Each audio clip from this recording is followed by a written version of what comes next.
আমি জকাইচুক নৱজ্যোতি যুৱ সংঘৰ তৰফৰ পৰা প্ৰকৃত শিক্ষাৰ সন্ধান বিচাৰি যি মানে আমি ঘৰে ঘৰে যাওঁ বলক কাৰ্যসূচী লৈছোঁ। ইয়াৰ সন্দৰ্ভত মানে আপোনাক খুব চমুকৈ মানে দুআষাৰ মন্তব্য দাঙি ধৰিবলৈ অনুৰোধ জনাইছোঁ। হয়, আমি সন্ধ্যাৰ প্ৰায় 7 বজাৰ লগে লগে আমি প্ৰকৃত শিক্ষাৰ সন্ধান বিচাৰি ঘৰে ঘৰে যাওঁ বলক অনুষ্ঠানটি আদৰি আমি আহিছিলোঁ। আহি উপস্থিত হ'লোঁ সি জিতুল মৰাণৰ ঘৰত। জিতুল মৰাণৰ ঘৰত উপস্থিত হ'লোঁ। তাৰ পাছতে আমি তেখেতৰ সন্তানসকলৰ যি শৈক্ষিক দিশৰ যিবিলাক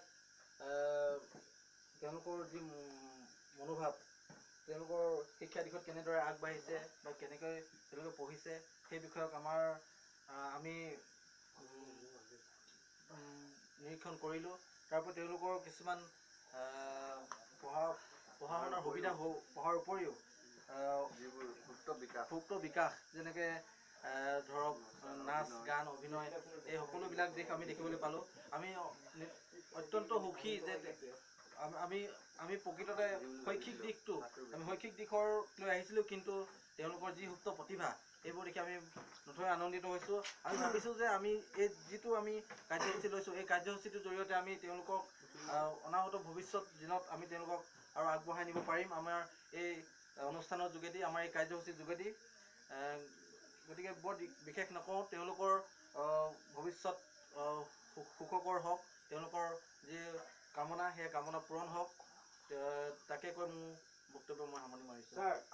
মই আপোনাক সুধিব বিচাৰোঁ। ধন্যবাদ থাকিল আমাৰ জকাইচুক শাখা মৰাণচেতাৰ ছাত্ৰ সন্থাৰ সভাপতি অৱনী মৰাণলৈ তথা মোৰ বন্ধু অৱনী মৰাণলৈ। ছাত্ৰ ছাত্ৰীসকলৰ লগত কথা পাতি কেনেকুৱা তেখেত আমাৰ পৰিচিত হতীয়া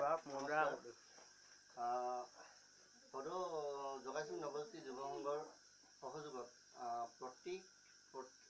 প্ৰকৃত শিক্ষা সন্ধানত ঘৰে ঘৰে যাওঁ বলক অনুষ্ঠানটি যিহেতু আমি পৰহিৰ পৰা ষ্টাৰ্ট কৰিছিলোঁ।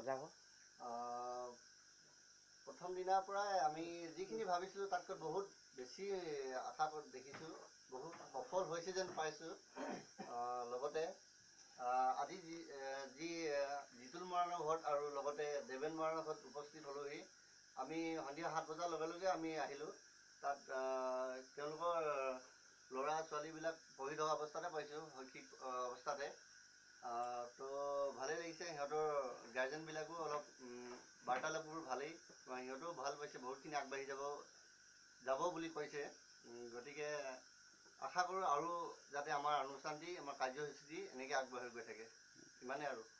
ধন্যবাদ জনাইছোঁ প্ৰিন্স কুমাৰ ধোটেলৈ। আমি এই সন্দৰ্ভত আৰু খুব চমুকৈ মানে অংকুৰ মানক দুআষাৰ মন্তব্য দাঙি ধৰি অনুৰোধ জনাইছোঁ। হয়, আজি যি জকাইচুক নৱজ্যোতি যুৱ সংঘৰ যি প্ৰচেষ্টা, যি উদ্যোগ ল'লে, আজি আমি সন্ধিয়া খানত আমি ঘৰে ঘৰে যি প্ৰকৃত শিক্ষাৰ সন্ধান বিচাৰি আমি ঘৰে ঘৰে যাওঁ বলক এই যি সুফলটো, এই সুফলটোলৈ আমি যি সন্দৰ্ভত আহিছিলোঁ আমি সঁচাকৈ আমি দেখিব পাইছোঁ। আমি অত্যন্ত সুখী হৈছোঁ যে শিক্ষাৰ লগতে তেওঁলোকে যি সুপ্ত প্ৰতিভা লুকাই থকা যি সুপ্ত প্ৰতিভা বিকাশ কৰিবলৈ গৈ আছে। সেইকাৰণে আমি বৰ্তমান প্ৰেক্ষাপটত আমি সিহঁতক এখন মঞ্চ আৰু এখন আমি প্লেটফৰ্ম দিব লাগে। আমি সিহঁতৰ সুপ্ত প্ৰতিভা আমি বিকাশ কৰিব লাগে। এই এটা আমি প্ৰচেষ্টা আমি অব্যাহত ৰাখিব লাগে। আৰু জকাইচুক নৱজ্যোতি যুৱ সংঘে যি প্ৰচেষ্টা লৈছে এই প্ৰচেষ্টা আৰু আগুৱাই যাওক।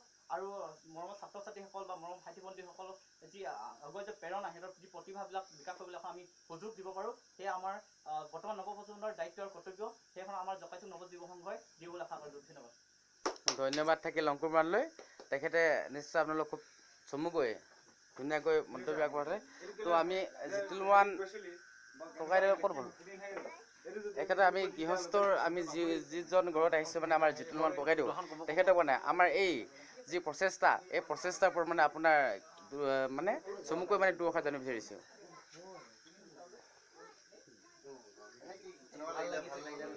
ভাল পাইছোঁ মই এই ল'ৰাবোৰ আহিছে কাৰণে মই খুব আগৰো মই ভাবি থাকোঁ যে ল'ৰাবোৰ এনেকৈ আহিলে খুব ভাল হ'ব, ওলাই আহিলে উঠি অহা ল'ৰা ছোৱালীবোৰ খুব মানে ভাল হ'ব এনেকৈ বুলি ভাবোঁ।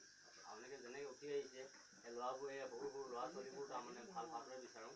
আৰু যেনেকৈ ল'ৰাবোৰ আহিছে খুব ভাল পাইছোঁ, খুব আমি বহুত ফূৰ্তি লাগিছে। এই ল'ৰাবোৰ মানে আৰু ঘৰত থকা ল'ৰা ছোৱালীবোৰ কৈছে কি ছাৰহঁতে আহিছে এনেকৈ বুলি কৈছে, খুব ভাল পাইছোঁ, খুব আনন্দ পাইছোঁ। আৰু এনেকৈ ল'ৰাবোৰ আহি থাকিলে ল'ৰাবোৰ আৰু সাহস বাঢ়িব।